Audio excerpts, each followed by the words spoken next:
ফিরহাদ হাকিম বেরিয়ে গিয়ে দল তৈরি করছেন, এটা তো বিরাট বড় খবর।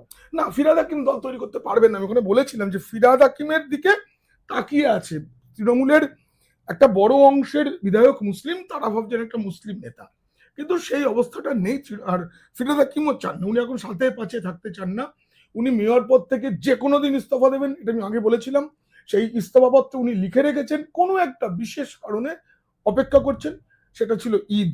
ঈদ মিটে গেছে, এবার খালি কবে করবেন এটা দেখার। মুখ্যমন্ত্রী মমতা বন্দ্যোপাধ্যায়, মানে আবার ভুল করলাম, প্রাক্তন মুখ্যমন্ত্রী মমতা বন্দ্যোপাধ্যায় ওনাকে বারবার নিষেধ করেছেন, কান্নাকাটি করেছেন, একদম সত্য, এবং বলেছে ওরে ববি আর কটা দিন অপেক্ষা কর। ববির সাথে এই সম্প্রতি খুব ঝগড়াও হয়েছে, প্রচন্ড ঝগড়া হয়েছে, কারণ ববি হাকিম কেন ভাইপোর বাড়ির নোটিশ। ঠিকানা, ভাইপোর বাড়ির ঠিকানা সব দিয়ে দিচ্ছে। ভাইপোর হাতে কিছু নেই, মানে ববি হাতে কিছু নেই।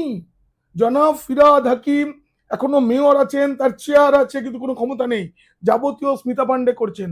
আর তাতে সব বেরিয়ে আসছে, বুলডোজার যাবে, সবকিছুই হবে, হোক, আমরা দেখবো, তাড়িয়ে তাড়িয়ে উপভোগ করব। কারণ এগুলো কিন্তু মনে রাখতে হবে, কোনো বাড়ি ভাঙা হচ্ছে না।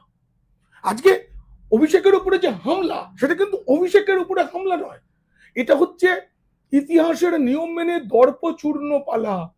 তাদের যে অহংকার, সেই অহং আক্রান্ত।